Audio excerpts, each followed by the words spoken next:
And now, here's your host of Shaping Success, Wes Tankersley.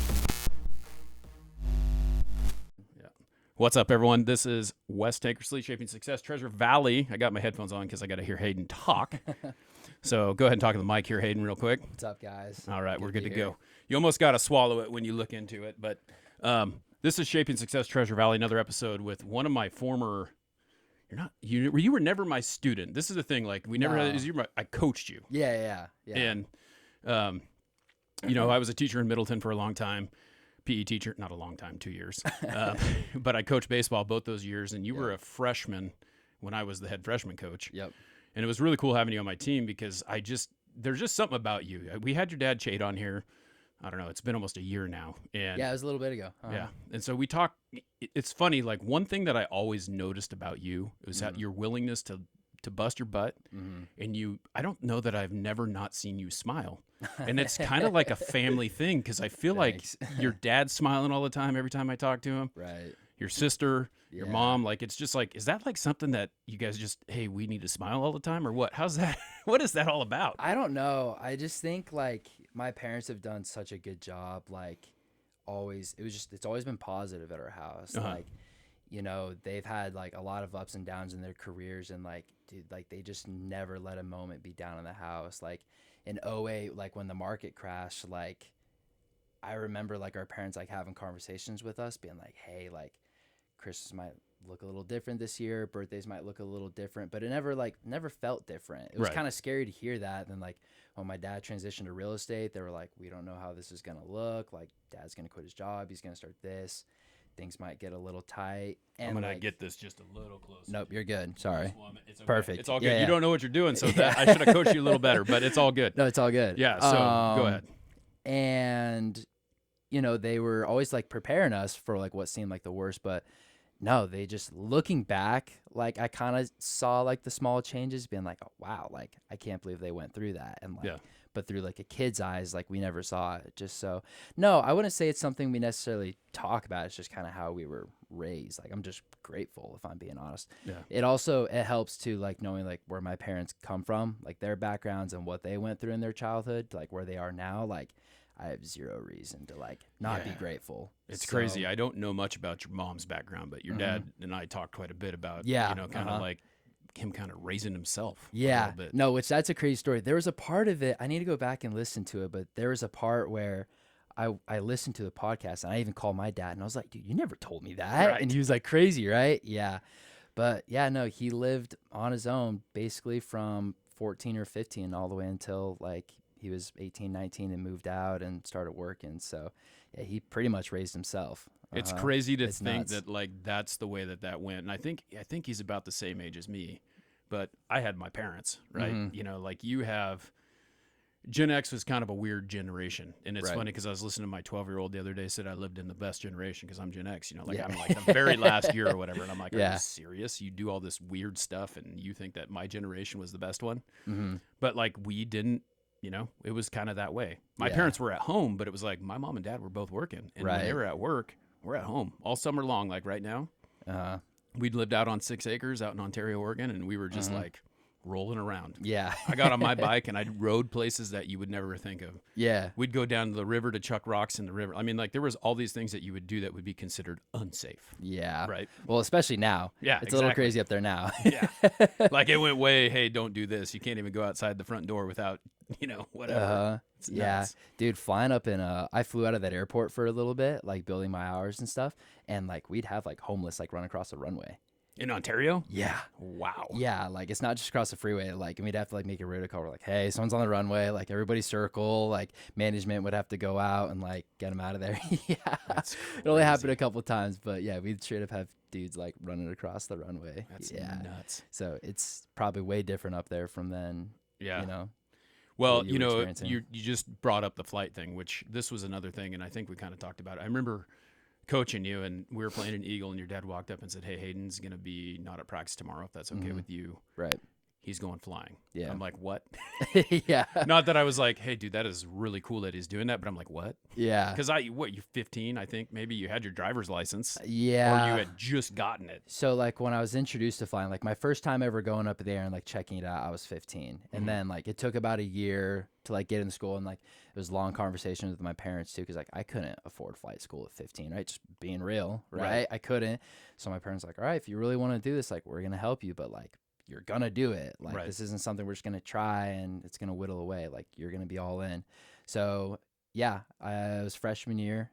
So I was like, yeah, like 15, went up and tried it, and then 16, like right when COVID started was when I like officially enrolled and started like training. Okay. Yeah. That kind of helped you out a little bit, right? Like that was one of those things Dude, where you didn't have to go to school. Yeah. I wish I would have taken, I mean, like, I don't know. I'm blessed to be where I am, but like, I wish I would have taken a little more serious, because like, I don't know, you're 16 and school's out. Right. You don't want to go study. No. Right? Everyone's out doing their thing, right? So it helped a little bit because like it got the ball rolling, right? And it kept me entertained too, because like, you know, what was it, 8 or 9 months we went of no school or whatever that was. So it kept me entertained and it got me started. So. Did you have to wear a mask in the plane with your For instructor? a little bit, yeah. Yeah, So for a dumb. little bit, yeah.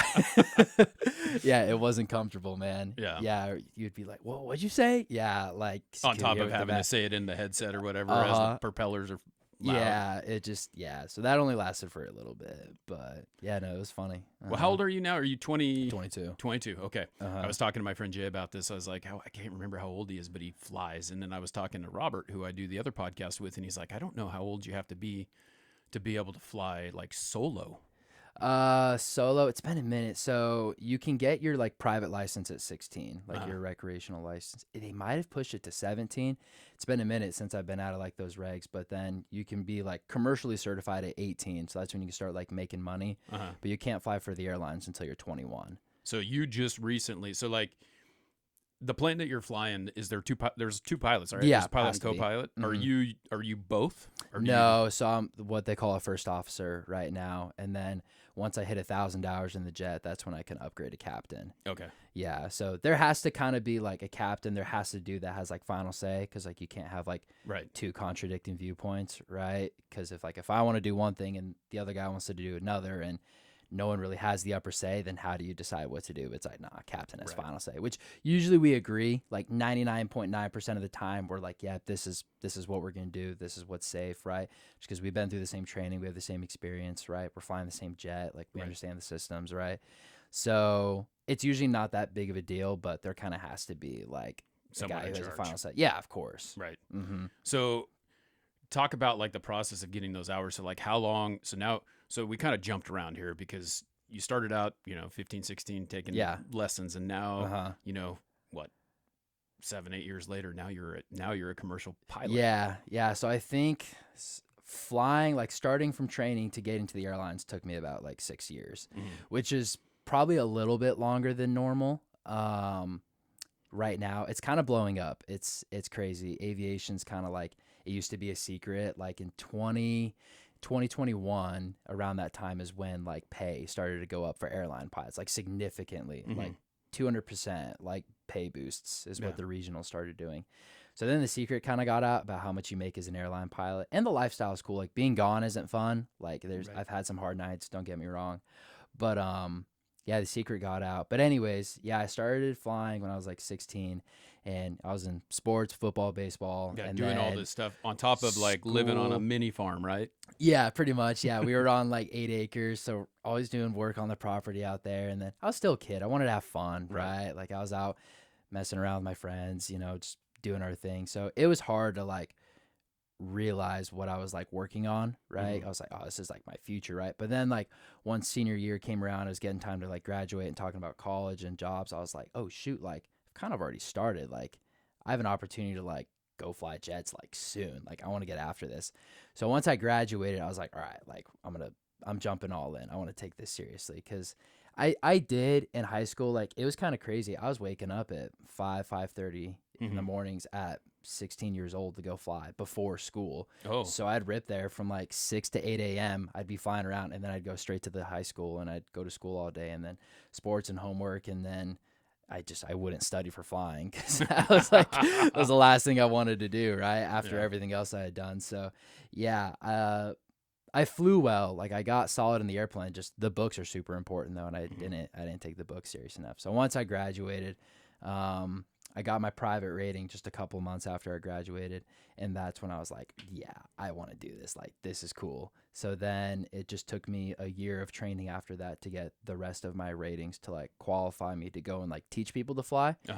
So then I got a job at the school there in Caldwell, Silverhawk, and loved it. I freaking loved working there. I just went back there last week to hang out with everyone. You know, like if you know how to do something, the best way to get better at it is to teach someone how to do it, because no, you absolutely. got to do it and you got to show them how. That was the funny part, man, is like I would talk to people about flying, and let's see, I was 20 when I started like teaching people to fly, and they'd be like, "You're teaching people to fly?" I'm like, "I know, like it seems a little wrong." Yeah, like I call him a student, but the dude was a Boise State professor. He was like in his 50s and a super nice guy. And he came in I taught him like multi-engine flying, and he walks into my office and he kind of like takes a step back.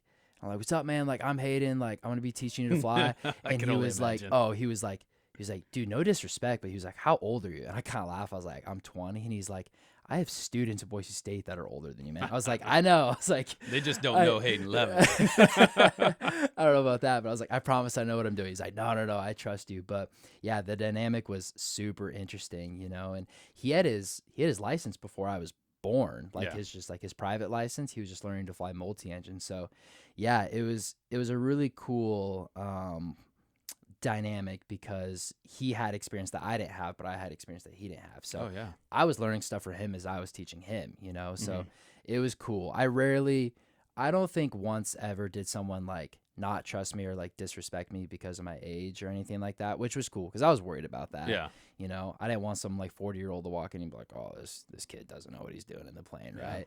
But yeah, no, totally. That's absolutely the best way to learn is to teach, because you get asked questions that you don't know. Right. You know, that parallels to everything. It's, you know, and it helped like set me up with real estate too, because I remember like my first couple open houses, I was so nervous, and I would call my dad, be like, "Dude, like, what if they ask about this?" And he's like, "Well, then you're gonna find out the answer, and you're gonna know for the next time." He's like, "Just like how it was when you're teaching."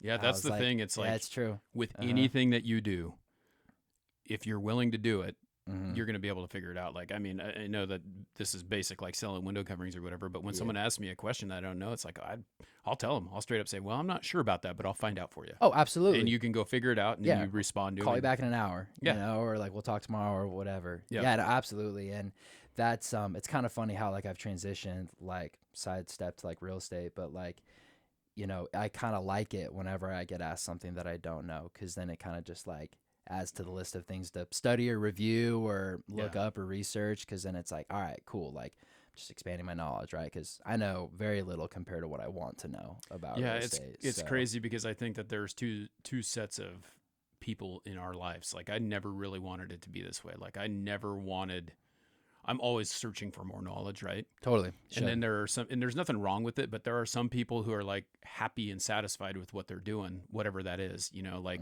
I think that was my biggest thing with teaching, is like I could sit here and I could do this over and over again and make very little money and never be challenged, and just, you know, like, not that teachers don't work hard, but it was one of those things where it's like I kind of felt like I mastered it, and the only way to go up was to go get an administration, and I'm not going to work twice as hard to make nothing. Yeah, no, absolutely. No. And yeah, it's interesting. It was cool. So yeah, I taught for I was like 2 years for what I instructed. And then, getting into the airlines was a pretty interesting process. Just because obviously there's only so many seats, there's only so many airplanes, so they can only take so many guys. Right. So they kind of have to wait for like either a hiring wave or like a retirement wave. So I waited probably like a little over a year just to like get my spot in the airlines, just to go in. So yeah, I was blessed to have that opportunity out there, and I was still teaching is fine. Like, even after I hit all like my hours and my minimums and my requirements, like I continued to teach as I waited to go fly. And then just in January, I left for training, and now I'm full blown out there flying. So. Do you think that like with what's going on, like, so like baby boomers, right? They're all, my dad's a baby boomer. Yeah. So one of the things that I notice is like there's less doctors, right? Right. Is there going to be less pilots because normally, like, and maybe I'm wrong, but historically, I feel like a lot of them are former, like military, right? Air Force or whatever. Yeah, a lot of the like major pilots, like United, Delta, those guys. A lot of guys transition from military directly to like the major airlines. Yeah. It's a very common thing. So if these baby boomers are like aging out, are we going to run out of pilots, or is there just like a whole bunch of extra ones? No, we've got plenty. It's the market's super saturated right now. It's super interesting in like the aviation world. Like if you listen to any podcast, any interview about like aviation and hiring, it's like, yeah, it's interesting. They've never seen it like this before. I mean, there's always been a market, you know, there's always been, you know, hiring spikes where like they literally just want a warm body. They'll take anybody. But then there's been lows where you won't hear back from them for 6 months. You know, it was interesting when I was like applying and starting like my interview process. There was like a website forum that like people would talk about like their experience in their interview, and they would talk about like their ratings, their hours, their experience. And there were dudes with like 1,000 more hours than me, military background, college degree, all these things, and they didn't get the job. And I'm like, oh shoot, dude. I was like, I'm 22 years old, no degree, and I just have the bare minimum, right? I think that there's something that plays into that though. Like my thought process is the fact that they hire a 22-year-old and he's going to be here for 40 years. Yeah. You know, or however long you want to keep doing it. Right. Because you could do it for a long time, right? Yeah. Mandatory retirement right now is 65. Now, will I fly till I'm 65? No clue. We'll see. Right? Well, you'll probably still fly, but at the level that you're going to get to when you get to the top of what you're looking at. Yeah, you know? Absolutely. Which hopefully is like international stuff is what I want to do. I want to fly the wide bodies one day. Yeah. So yeah. So what size plane are you flying now? Because we talked a little bit about that. Yeah. So it's called a CRJ. It's like a 70 passenger jet. There's a few different models and the seats kind of vary, but yeah, it's about 70 seats. So and you're on like a different plane every time. It's not always the same one, or how does that work? The models kind of vary. Like it's a really interesting process, but out of Denver, they have 2 of the models, and one has about 50 seats and the other has about 70 seats. So it just kind of depends on company need, and I get my schedule every month, and yeah, I bounce from jet to jet. So it'll be a different one every time. It's not the same. Like, hey, you're on this plane. I wouldn't say every single time. Like tail number, like specific this jet, yeah, not every time, but like the same model. Yeah. So because how about like the guy that you co-pilot with, is that different every time too? So it's like per trip. So like I was just on a 4-day trip out of Chicago. I was with the same captain and flight attendant all 4 days, but I leave for another trip on Thursday, and that'll be like another crew. Just one flight attendant? Yeah. That's how small it is. Yeah. Yeah. I feel like I've been on this back in the day when I was really young. 25 years ago, flying from Spokane to Boise, you know, we'd get on those twin prop planes that are like called a Falk or something. And it was like, you know, I'm 6'3", I'm a big dude. Yeah. And I'm sitting next to my wife who's pretty small, and I'm just like this. And, all uncomfortable. Yeah. I kind of feel like there was only one flight attendant on that one too. Yeah. It's like, we're going to get the drink service up here for about 2 minutes, and then we're going to land. Yeah, no, I've done some short flights like a month ago. I did a flight that was 14 minutes. Yeah, we literally just went up to like 8,000 feet. Pretty much just took off, flew for a little, and just from landed. Like Boise to Twin or something? Or we were going from Denver to Colorado Springs. Okay. So literally just right down the road. I don't know why people don't just drive. How many miles is that? Oh, I don't know. Maybe like right around 100. Maybe a little less. Maybe a little less. Like maybe 80. Yeah, I'm not even sure, but not much. Like more fuel starting the freaking jet than probably. Yeah, if there's delays out of Denver, like there's a chance you'd burn more fuel on the ground than in the flight for sure. Yeah. Yeah. So I mean, obviously, like being a pilot is awesome, and you're doing good with that, and you're busy all the time, but you're still doing real estate. Trying to definitely like nowhere near where I want to be with it, but it was kind of a sacrifice I knew I was gonna have to take for a little bit, and like I did it for the long run. Like, don't get me wrong, like I've made some deals, right? Like I've pulled off some transactions, and I've learned a lot. And with my dad starting the team, and like, you know, he's mainly the one running that. He started it, but helping him out with that when I can, it'll pay dividends in like 5-10 years when I have like a way better schedule and I have more time at home, because I can't sit at home for 4 days straight with nothing to do. Like you can only golf so much. Yeah. Right. I was like, and like thinking long term, like, I don't know, personally, like, I think if you want to build wealth, like, you need something outside of like your main career, like whether it's investments, stock market, real estate, whatever that is, right? Like, you kind of need like some other kind of profession. I mean, like, unless you run a business or something like that, you know, like yourself. Right. But yeah, so I want mine to be real estate, because I hope that one day, whenever I'm, you know, done flying, whether that's retirement at 65 or I'm just sick of being gone from home, I can leave and have something built that still pays me. So that was kind of my idea for getting into real estate. So I'm only home like 12 days a month right now.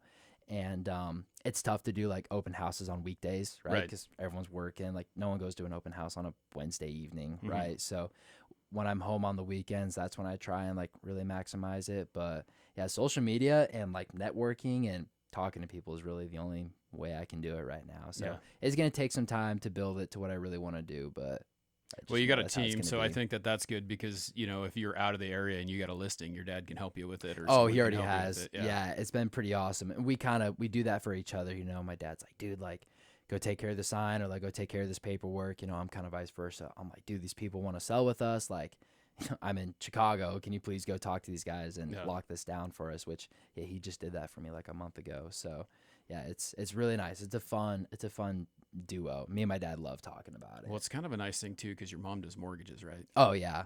So like, you guys can get the market on it on the whole totally. Scenario if possible. Well, and what's really cool about that is having like my mom makes, you know, this sounds kind of bad, but it just makes me more knowledgeable, because like someone wants to know about loans and they just kind of assume that the realtor knows about like the loan industry or like what options are, which like I know an okay amount, and I'm sure there are other realtors that know a lot. But sometimes I don't. And I'm like, hey, it was like, let me call like my lender that I work with. I can just call my mom and just be like, hey, I have this scenario. Is this possible? What do you suggest? And my mom can just like really lay it out for us and be like, hey, this is what I would do. Yes, it's possible, or nah, that's probably not going to work.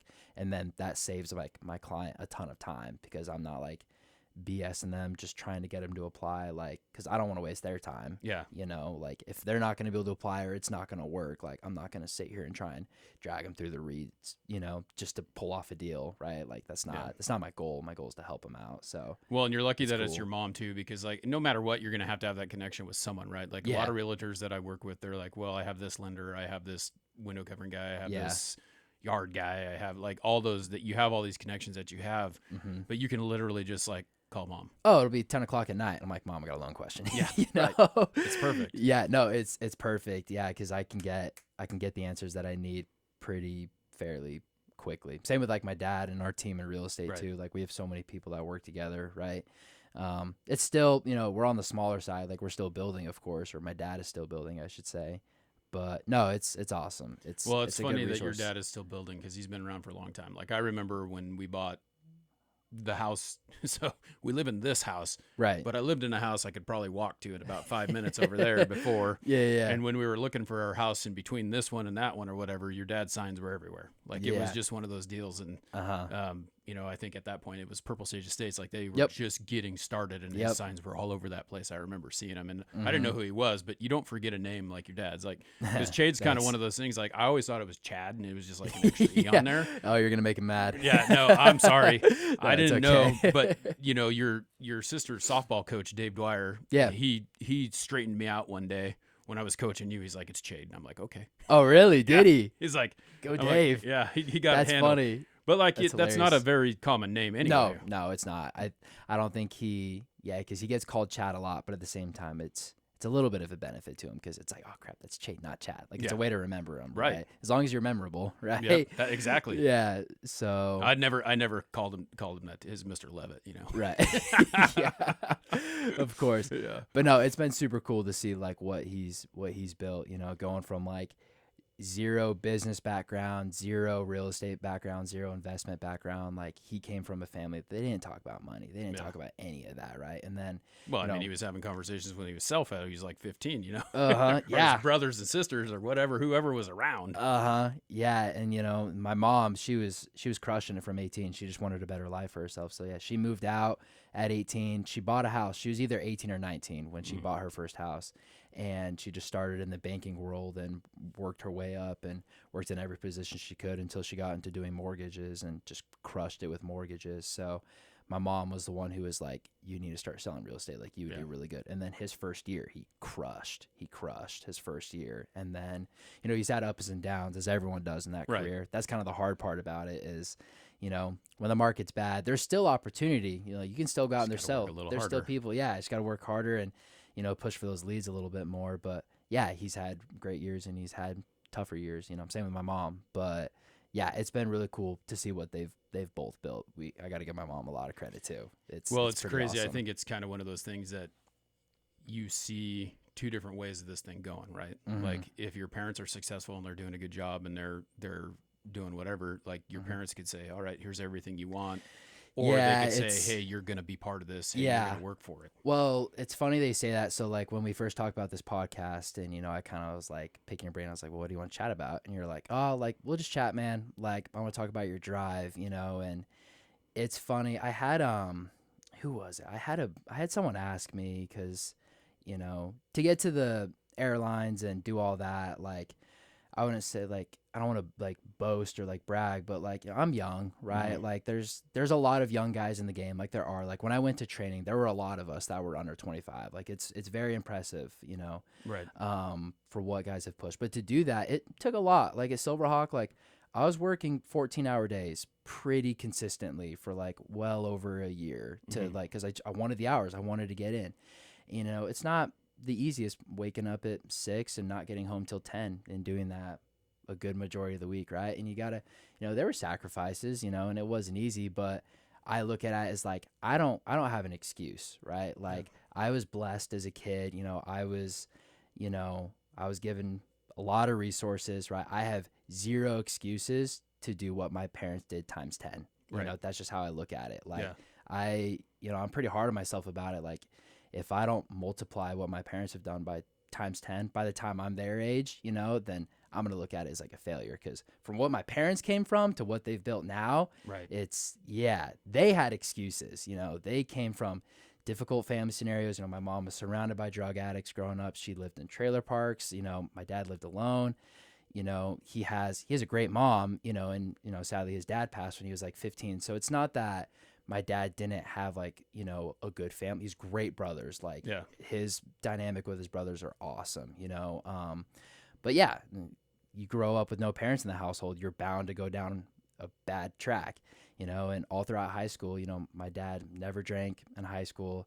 You know, he was, very good. He never missed a day of school. I think he talked about that. Like he never missed a day of school. And anyway, so when I look at their scenario, I'm like, all right, like, they had excuses, you know, just for them to like live in like a nice neighborhood with a good home, you know, like that would be like it for them. But like, you know, they strive for more. And it's funny because you call them excuses. And I think that there are so many excuses in life anymore. Like that when I was teaching, that was one of the biggest things. Well, why didn't you dress down? Well, I forgot my clothes. Why'd you forget your clothes? Well, I wasn't thinking about it. Like that's a minor thing, but like when you create the excuse, you can just build this whole scenario of what you're doing. Yep. Or you can jump out of that pile of steaming crap and pull your boots up and go to work and take care of it. It doesn't matter. Like when I graduated from high school, I got a scholarship to play football. I didn't want to go where it was, so I decided I'm not going to go. Right. And ended up going up to U of I. And I tried walking on. Like I could make all these excuses, like I wasn't big enough. I quit. Like there are things that had taught me that I never want to do that again, right? Because I feel like, and that's even like with this podcast, this has got like 474 episodes, and I don't have a sponsor, and I don't have, you know, like I'm doing this all on my own dime. You know, like right now, I could be working. Well, I didn't have an appointment this morning because I scheduled it off, but like I could be working, right? And to me, it's like there's got to be time to do this. It's investments. You know, there's inputs and outputs. You know, like that's my favorite saying, Andy Frisella, 2 + 2 = 4. Right. Like you're not going to get something out of nothing. Right. Like you got to put the work in. And sometimes you got to put a ton of work in and you won't see it. Like that's probably been like my favorite lesson about real estate is like just a cool little story. One of my very first open houses, the guy comes in, we shake hands, we start talking, and he ended up being an airline pilot. So we just kind of connected over that. It was just a small world moment. Long story short, I had my card and my dad's business card out when I was doing the open house, and he ends up taking my dad's for whatever reason. A year later, he finds a property and he calls my dad and he's like, oh, like I'm want this house, yada yada. It was like a 1.3, $1.4 million transaction. Long story short, my dad was like, hey, like, how'd you get my info? He's like, oh, I met your son a year ago in this open house. And so my dad calls me and he goes, dude, you're getting a check. I'm like, how? He's like, dude, a year ago you did this open house, met this guy. I was like, oh, I remember him. And yeah, it was just kind of funny because in that moment, you know, walking away from an open house with only one lead or no leads. I've done open houses for 3 hours and no one walked through the door. Yeah. You just feel like you're wasting your time, right? But then little did I know, a year later that would pay me out, you know, X amount of money. So it's kind of cool seeing, you know, the inputs, you know, finally having an output. Well, and that's right? what I like about this is like they're historical, so they're all there, right? And the Absolutely. cool thing is like someone may not hear what you just said today, but they're going to hear it 5 years from now, maybe, Right. Or whatever. They'll hear it when they need to hear it. Yeah, and that's absolutely. that guy needed you when he needed you. He didn't need you then, but he needed you now. And Yeah, so totally. it's you get what you put out. And sales is one of those things where like you have two choices. You can kind of make that connection with them and try to figure out something that will make you memorable. And that's why I like doing this is because what's going to make you memorable? What's going to make people want to call Hayden? You know, what's going to make people want to call me? It's going to be being relatable to that person in some way. And that guy will never forget that you were a pilot and, you know, that's where he made the connection. So it's putting that little seed in their mind. Totally. Yeah, no, it's a cool world. And like I said, like there's a lot of real estate agents in the Valley that crush and do a good job, you know, just kind of how like I look at it is like, I just want to be a part of the process. Like whenever I have a client come through, you know, and they're like, I don't really know how this works. Like I've never bought a house. I'm kind of nervous about it. I'm like, look, my job is like, I honestly, like, I only want to call you like once a week and just give you an update. Like, I don't really want you to know, like, I want you to be informed, but like, my job is to take care of the messes, like my calls, the texts, the appointments. Like I'm supposed to deal with that. I want to hit you up once a week, be like, hey, sign these documents. This is what the process is. This is what's going on. You know, have a good week at work, right? I don't want to constantly be bothering you with this and that, and I don't want you to stress and worry. Like that's my job to deal with it, right? So it's kind of funny. I don't want it to be a stressful process for them, right? Like that's my job. So if I can keep it as like least stressful as possible and deal with all the crap on the back end, right? Which I'm not saying it's like a mess on the back end. I'm not saying there's like sketchy stuff going down, but there's appointments and there's phone calls and there's annoying stuff to deal with, right? That like you don't want some random contractor, some, you know, lender, somebody random just calling up my client and bothering them while you know, they're at work. I'm like, no, like I'm going to be your guy. Everything's going to come through me. You're not going to have 5 different people talking to you at once. Like I'm just going to keep it simple for you. Yeah. So I think one of the things that I really admire about you when I was coaching you was the fact that there was a lot of talent around you, right? Oh yeah. That was probably one of the toughest things that I was definitely an average athlete. I'm not afraid to say it. Yeah, but you know what? Again, like I said, like one of the coolest things about that though was even though if you felt that way, you know, as a coach, you put that kid in because that kid is working his butt off, right? And those kids who have all that talent it's fun. Like I was offensive lineman, right? Like one of the unsung heroes of the team, whatever. Like no one ever pays attention to what's going on unless it goes bad, right? Yep. And so my brother did the same thing. It's kind of that thing that you get as a coach, you're like going towards that because these kids are working their butt off and then there's kids who are talented, but they don't work very hard. Yeah. What kept you driving in that situation? I mean, like the grade below you was freaking stacked and then you're on the freshman team, which we didn't have a freshman team. Like it would have been, if we didn't have the freshman team that year, you could have possibly been cut, right? Like it could have been. Oh, I probably would have been. Yeah, absolutely. But you still showed up every day. Like I'm telling you, I still remember every day you hustling, you smiling, you working no matter what. Like I don't know that I ever saw you have this like defeated look on your face ever. Yeah. I think what it was is like. It is. Yeah, we could say what it is. Thanks. Yeah. Like, I think what it is like, I always like, just for myself, I always like, I need something to go after. I need something to chase. Right. So like that era of my life, it was baseball. Like it's a little bit sad, you know, to like think about. Cause like I worked my butt off. You know, I was looking back on it, I'm like, man, I was kind of hitting those cages for no reason. But at the end of the day, like it wasn't for no reason because like it satisfied like my need to like go after something, right? Right. And I wanted to be positive, and it was cool. Like throughout the years, like I kind of learned my role, right? Like I loved the leadership aspect. I loved to be like the positive on the team, right? Like I just loved being around like the dudes. Like at the end of the day, like I just loved it, right? I was nowhere near like the top player. Like I was, just being honest, I was rarely a starter, right? Like it wasn't common for me to start. And like there was an age where I was pitching and I was okay. Like I was good enough to like get on the bump here and there. But I don't know, I loved it. And like I just don't half-ass things. I don't, right? That's just not in my nature, right? Like I won't start something if I know I can't like go after it at it, 110%.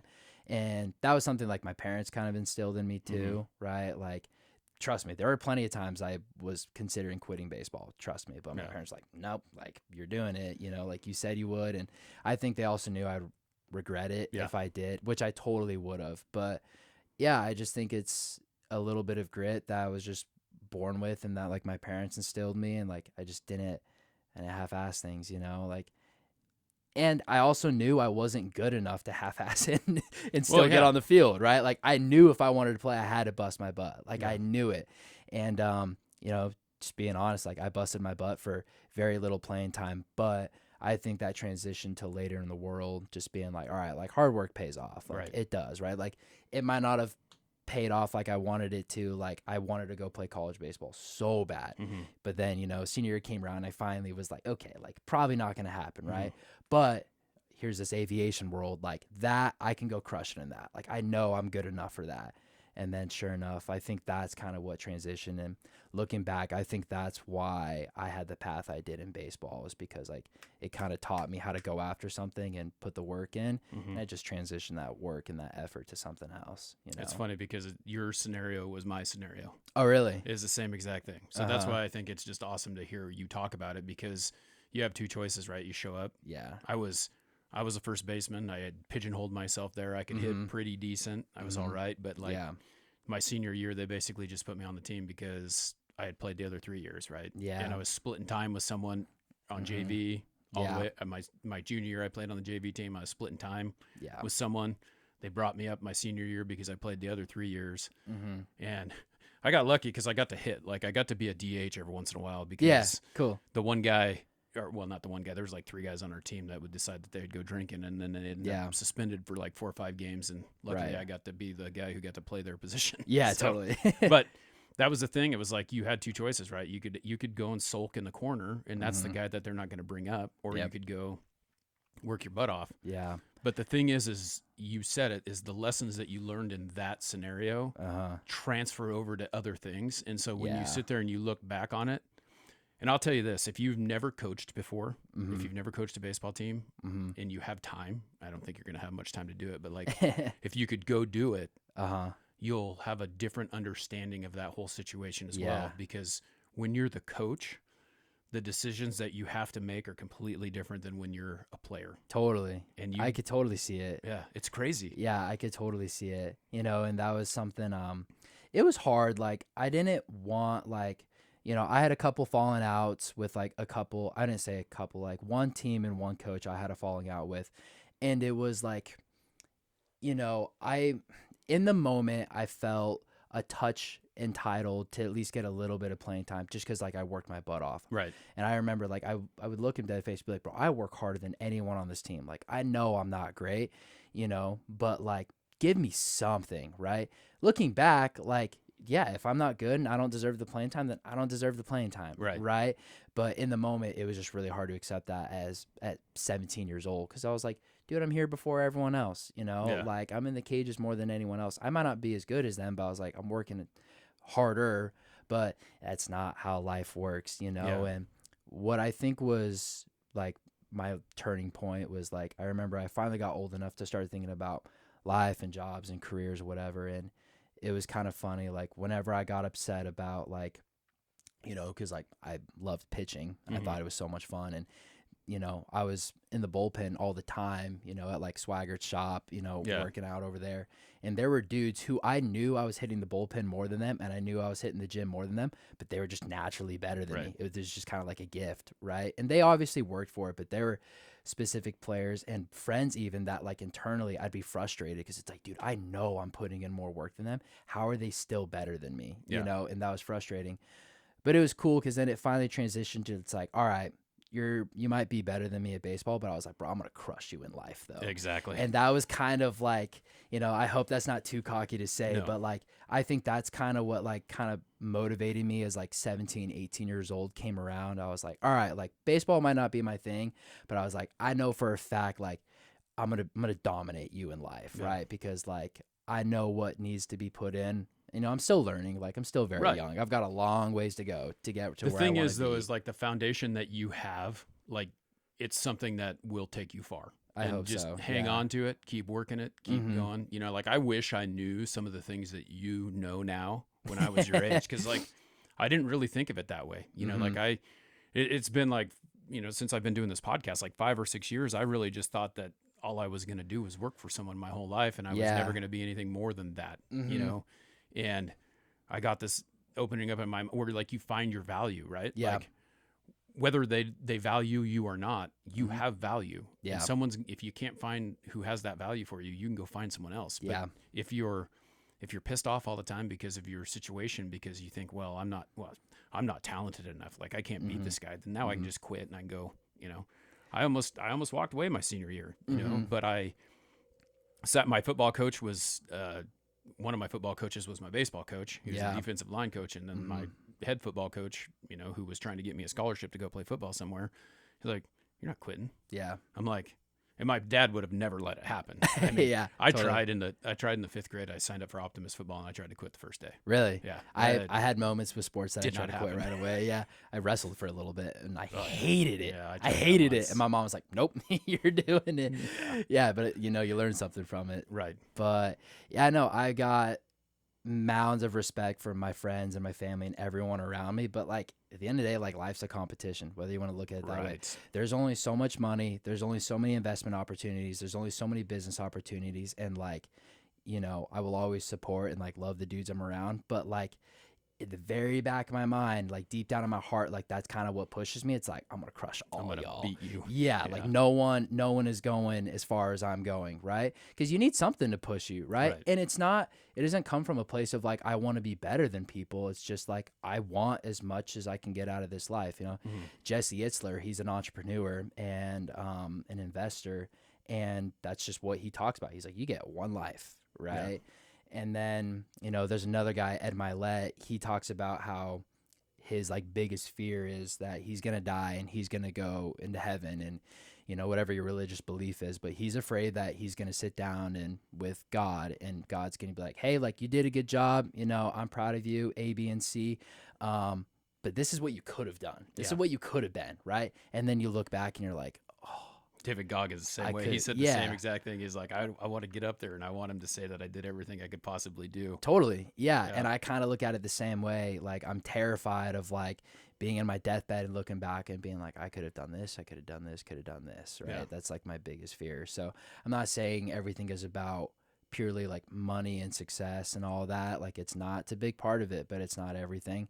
But I think that's kind of what keeps me going is like, I know there's only so much out there and there's only so much opportunity and like, I'm going to put in the work and like my future family is going to be the one that reaps the reward because that's what they deserve. Right. Because that's what my parents gave me. Yeah. And the hard thing is the hardest thing when you become a parent, you will see is making sure that you do the same thing that your parents did for you to try and help. Yeah. I mean, or, like you're always trying to hone it, right? We're trying always to make it better, but like, giving your kid that thing instead of making them work for it is detrimental to whatever you do. And it is hard. Trust me, it's hard. Like you think about like you having what the technology that we have now, like it's impossible. Like as a parent, my parents were like, oh, we're going to go fishing. We're going to go outside. We're going to hit baseballs. We're going to do all this stuff. And then like, as a parent now, it's like, oh man, you're driving me crazy here. Take this. Yeah.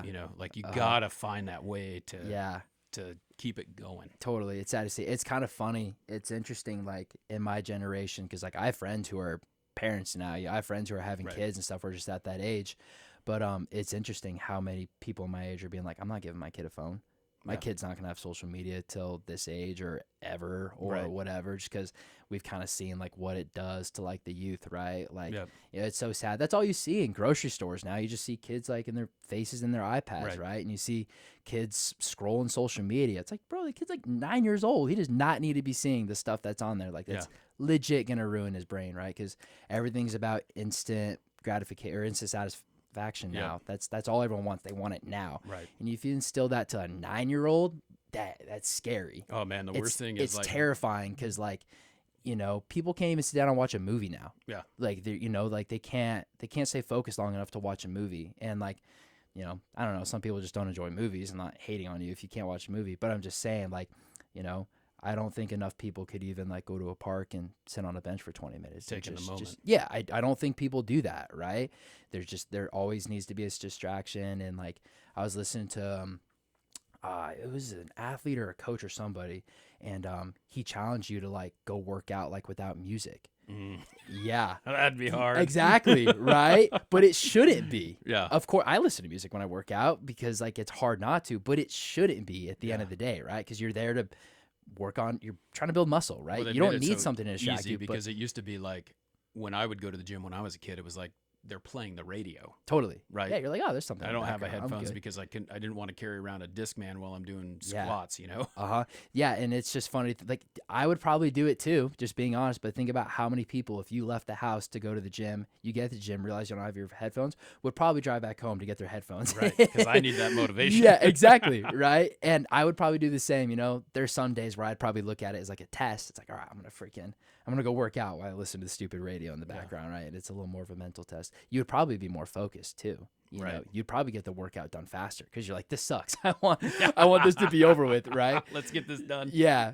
So anyways, I think I think about this all the time. The instant satisfaction, it's a little scary right now. And you see all these fake entrepreneur business owners, 20-year-olds driving Lambos and blah, blah, blah. I hate it. Driving someone else's Lambo. Totally. Yeah. It's sad too. I almost posted something. I don't know why I didn't, but I almost posted a video about how we need to be careful about like what we see and what we believe on social media because, if someone in their late 20s or early 30s is starting a business and, there's some 22-year-old out there with a leased out Lambo, right, out there acting like he's made it in life, right? For one, that's like just not positive to the 30-year-old out there trying to build his business because he feels like he's behind. But then there's some 19-year-old out there who feels like he needs to own a Lambo at 22. Yeah. Right? And it's sad, and it's not how it is, right? You listen to any real entrepreneur, multimillionaire, like it takes time, right? And all of them are okay with it. And all of them say like it should take time, like all of them talk about it's like, I wasn't a millionaire till I was 40 or I wasn't a billionaire till I was 50, like it takes time and that's okay. Don't get me wrong. I want as much wealth and as much as I can do as quickly as possible, but I also realize that like it takes time and it takes investments and inputs to one day I know the output will come. When is that? I don't know. It's going to happen, man. With that mentality, it's going to happen. Yeah, I think it's all perspective. Like it's already happened. Like I'm blessed to be at the Airlines, right? Yeah. I'm blessed to have my home, I'm blessed to have my truck. Like, like it's small little wins, right? To which one day I'll look at big picture and be like, wow, like hopefully one day I can be like, hey, I've done it, I'm still going to work and strive for more, but it's funny. I was thinking about, I was watching, I don't know if you've ever heard of Chad Wright, but he's a former Navy SEAL. Yeah. And he was on Lewis Howes one time and he was talking about running these ultra marathons. They're crazy. I'm never going to run that much. That's nuts. But I think of a lot of things that I do sometimes when it's like, this is getting tough and this is where it's at. But he's talking about running through the hills on this 100-mile marathon, right? Up and down, all this stuff. And he's like, if all I can do is get to the next tree. Yep. If all I can do is get to the next tree. One if foot you can in front just of another. Freaking doing that over and over again. Yeah. You're going to get there. Well, and what's cool is like what I love about, like, it's funny you mentioned running. I ran a marathon with my buddy about a year ago. And I want to do it. Like I wrote it down like as a family, we write down our goals every year. And then at the end of the year, we kind of review them. And I wrote down run a marathon, and it was like September and I hadn't done it yet. So I called a buddy. I have a buddy. His name's Drew. He's ran like 5. He's a stud. And I was like, dude, I need to run a marathon, but I was like, I don't want to do it by myself. He was like, let's do it. So we didn't sign up for a race. Like we like ran like a half marathon at like the local like half marathon deal. Right. And then we just went and ran our own second half.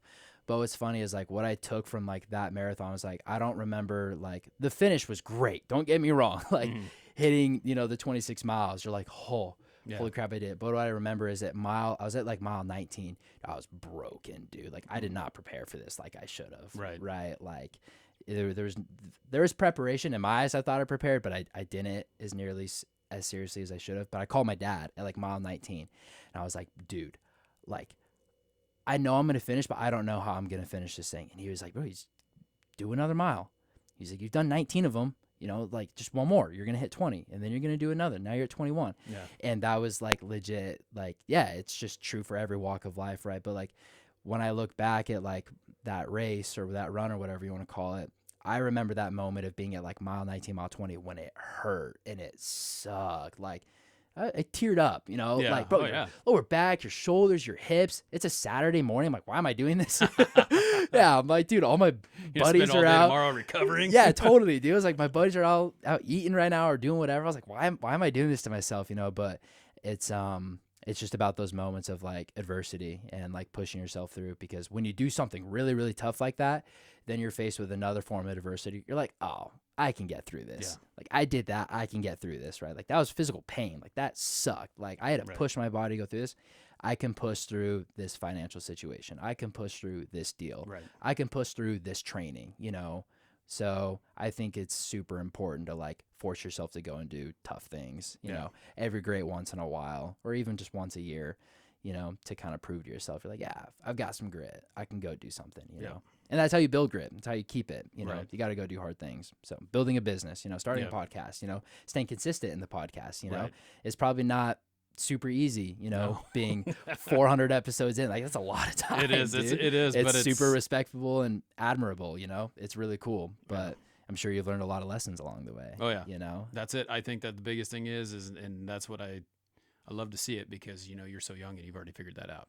Like you don't have it all figured out. I was about to say, I would say I have it figured out, but you've figured out a path of what you need to do. Totally. Yeah. And like, is that path flying? Is it business? Is it real estate? I got no clue. Right. Like I think I have an idea.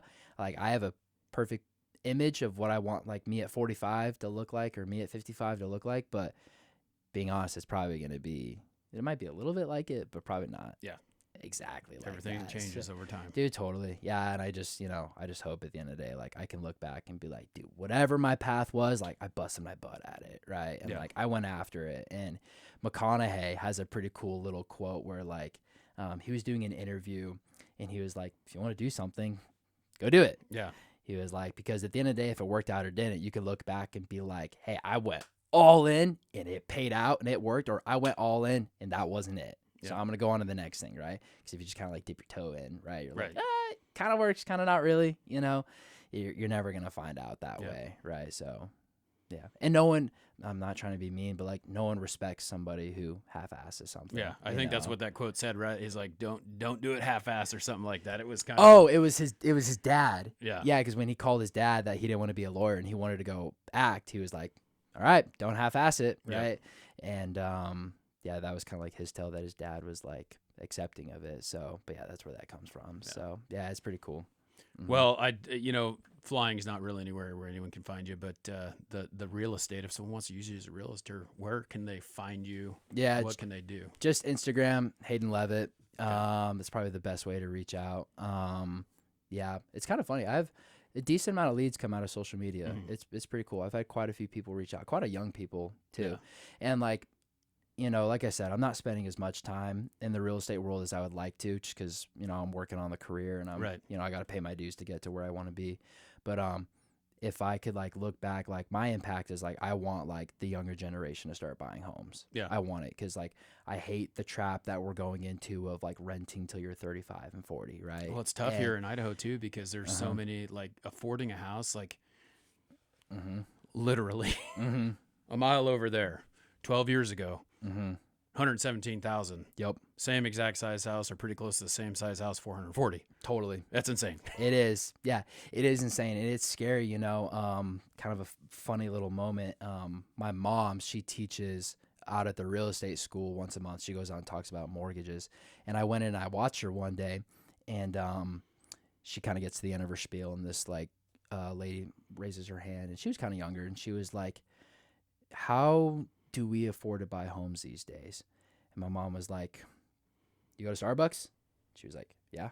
She's like, how many times a week? She's like, I don't know, probably 3 or 4. She was like, all right, it's probably $30, $40 a week in Starbucks, right? She was like, yeah. She was like, over the course of a year, if you stopped buying Starbucks, how much money would you have saved up? She was like, a lot. And she was like, how many other aspects of your life do you think you could save money like that? She was like, a lot. She was like, there you go. All about those priorities. Exactly. So don't get me wrong. It's a tough market out there. It's Yeah. not easy. It's not easy, but it's very, very doable. You know, I have a really good friend. She just bought a house at 22, you know, and I have another, Caden Rekla. He's in the construction world, and he just got his first internship. He has a goal to buy a house in the next 2 years, right? And it's just about priorities, saving money. It's very doable, you know, like it's not that hard. I hate saying this, but you can save up 15 grand for a down payment. You can. It might take you a few years, but you can do it. Yeah. Right. You can find a side hustle. You can go flip things, you know, just honestly 10% of your income, you know, whatever it is, like it's doable. So I think it's just more of a mindset thing, you know, like Robert Kiyosaki in his book, Rich Dad Poor Dad, he kind of talks about how he doesn't say, I can't afford it. How can I afford it? Right. Right. It's just, What do I got to do to get there? totally. Yeah.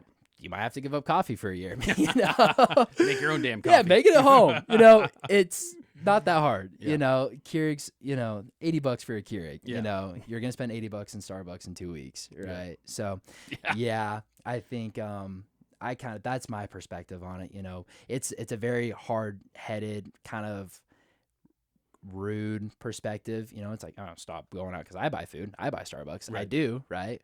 But, it's just all in moderation, you know? So that's that. And to go back to it. So that's my goals. I want the younger generation to start buying homes. I want them to stop feeding into like the new right now satisfaction, you know, the fast food and all that. What was just, we're wasting money away on, you know, I want them to start focusing on futures in their homes. And it's just so cool what buying a house will do for you younger. Cause it kind of starts you. You're like, oh shoot, I've got a priority now. You know, and it kind of like sets in place. You're like, all right, I've got bills, I got utilities, which it's not fun, it's not easy, but then it kind of sets you up. You're like, all right, if I can take care of a house and if I can plan to pay a mortgage, I think I can start investing a little, even if it's $50 a month, right? I can start setting aside $50 a month to invest. And then 2 years later, it's $100 a month. And it just starts going from there, right? Yep. So that's kind of my goals. I love helping younger, like Chad, I've talked to him about buying a home, you know, like I think him and Ruby just being married, like that's kind of down the road for them, but it's cool talking to the younger generation about it. So that's my goal. Well, man, I'm excited I appreciate you being here, and I'm super excited to see you grow, because I think it's like seeing you grow from this 15-year-old kid to where you are right now. It's a vast difference. I mean, I could tell from the beginning that was the kind of kid you were. So it's good to see it actually be right about something, you know? But, no, thank you. I appreciate it. Yeah. No, I'm grateful to be on here. It's cool to see what you've done with the podcast, and, you know, you're still pushing at it, and, you know, your first sponsorship will come, and it'll get there, you know, it'll get there, but no, I'm excited for you, man. You've got a lot of avenues that you're building. It's cool to see. Yeah. It's really cool to see. So yeah, I'm excited for you. Awesome, man. All right, everyone. Well, this has been another episode of Shaping Success Treasure Valley. I appreciate you guys hanging out with me and Hayden. If you want to check out Two Nobodies You Know Nothing, that is live every Monday at 7 o'clock Eastern Time. You can check me and Jay out on One Drink Wednesday, 7 o'clock Pacific Standard Time, every Wednesday on IG. Until next time, I challenge you to find the shape of your success. And then try to end it.